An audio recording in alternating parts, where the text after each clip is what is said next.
लेकिन मैं कहती हूं कि मोदी जी, फिर भी अगर आप सिंदूर बांटना चाहते हैं जाके घर घर, तो मेरे 3 सवाल हैं जिनका जवाब आपको, भारतीय जनता पार्टी और संघ के कार्यकर्ताओं और नेताओं को, इस देश की महिलाओं को, बेटियों को जरूर देना चाहिए।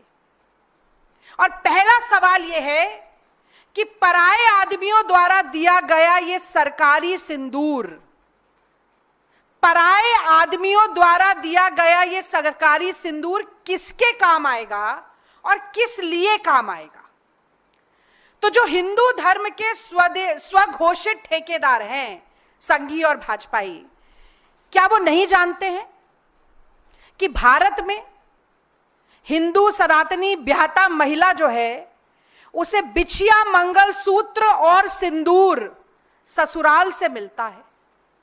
उसके गले में मंगलसूत्र और उसकी मांग में सिंदूर उसका पति सजाता है, या फिर सिंदूर मिलता है शक्तिपीठ से, मंदिर से, सौभाग्य के आशीर्वाद के रूप में।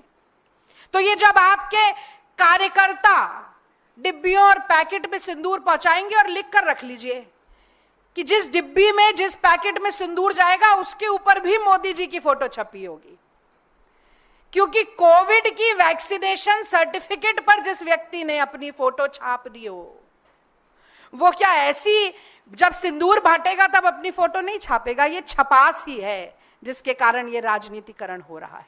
मैं तो समझती थी कि पसीना मलकर चेहरा चमकाते हैं, अब सिंदूर और वर्दी पर सियासत करके चेहरा चमका रहे हैं।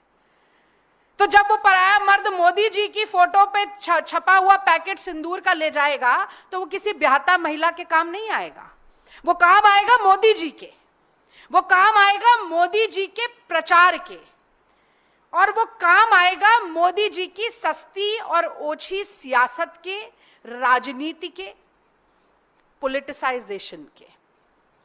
अब मैं दूसरा सवाल पूछती हूं, मैं ये भी जानना चाहती हूं कि किस मुंह से भाजपा और संघ के नेता कार्यकर्ता जाएंगे और ये सिंदूर बांटेंगे, जब पहलगांव के शहीदों की विधवाओं की सूनी मांग चीख चीख कर पूछ रही है कि उन दुर्दांत आतंकवादियों को कब पकड़ा जाएगा? मोदी जी, उन्हें जमीन निगल गई कि आसमान खा गया? उन विधवाओं को इंसाफ कब मिलेगा? ये देश की महिलाएं आपसे पूछेंगी जब आप वो सिंदूर का पैकेट और डब्बा लेकर जाएंगे।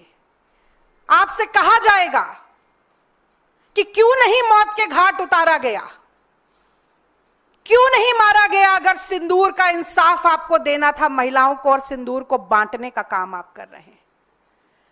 मैं जानना चाहती हूं कि किस मुंह से जाएंगे भाजपा और संघ के नेता, जब भारतीय जनता पार्टी के राज्यसभा का सांसद रामचंद्र जांगड़ा उन्हीं शहीदों की धर्म पत्नियों के लिए कहता है कि ये तो वीरांगनाएं नहीं है, इनमें तो वीरांगनाओं वाला भाव ही नहीं है, हाथ जोड़कर रो रही थी, गिड़गिड़ा रही थी, कोई जोश जुनून और जज्बा इनमें नहीं है। ऐसा व्यक्ति जब तक भारतीय जनता पार्टी में है, निष्कासित नहीं किया जाता, सांसदी उतार कर फेंकी नहीं जाती उसकी, तब तक किस मुंह से जाकर आप सिंदूर बांटने का काम करेंगे? मैं जानना चाहती हूं।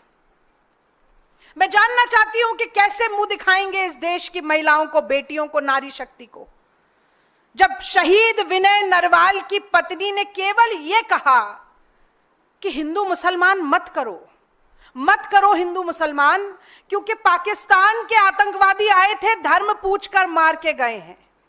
ये आईएसआई का, पाकिस्तान का जो एजेंडा है, उसे पेडल मत करो, मत करो हिंदू मुसलमान।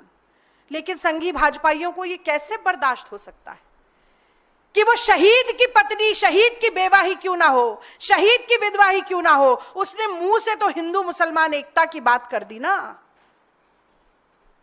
तो उसको अपमानित करो, उसको लज्जित करो और आसमान और जमीन एक कर दो उसको गालियां देने में। किस मुंह से जाएंगे आप सिंदूर बांटने के लिए? क्या मुंह दिखाएंगे आप देश की बेटियों को?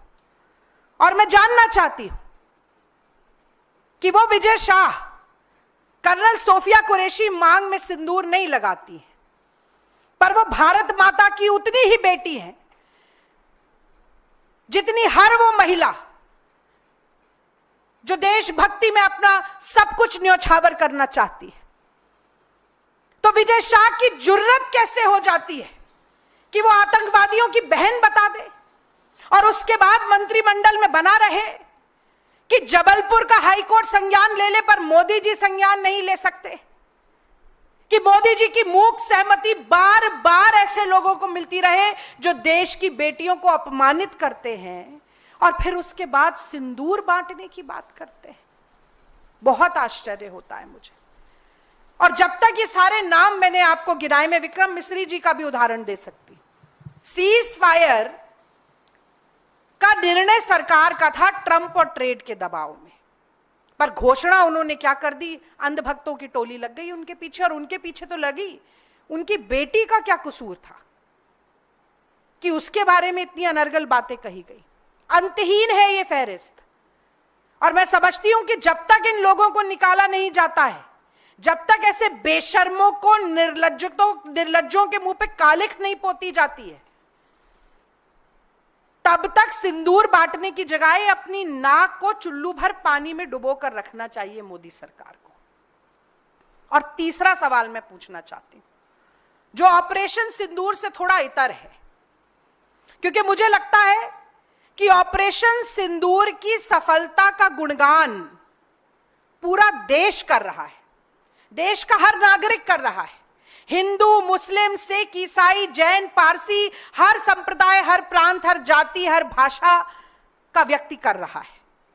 पर मोदी जी इससे संतुष्ट नहीं है, क्योंकि उन्हें सेना का गुणगान नहीं चाहिए, उन्हें अपना गुणगान चाहिए। उनको संतुष्टि तब मिलेगी जब महिमा मंडन उनका हो, सेना का नहीं। और इसीलिए ये सारी कवायद चल रही है।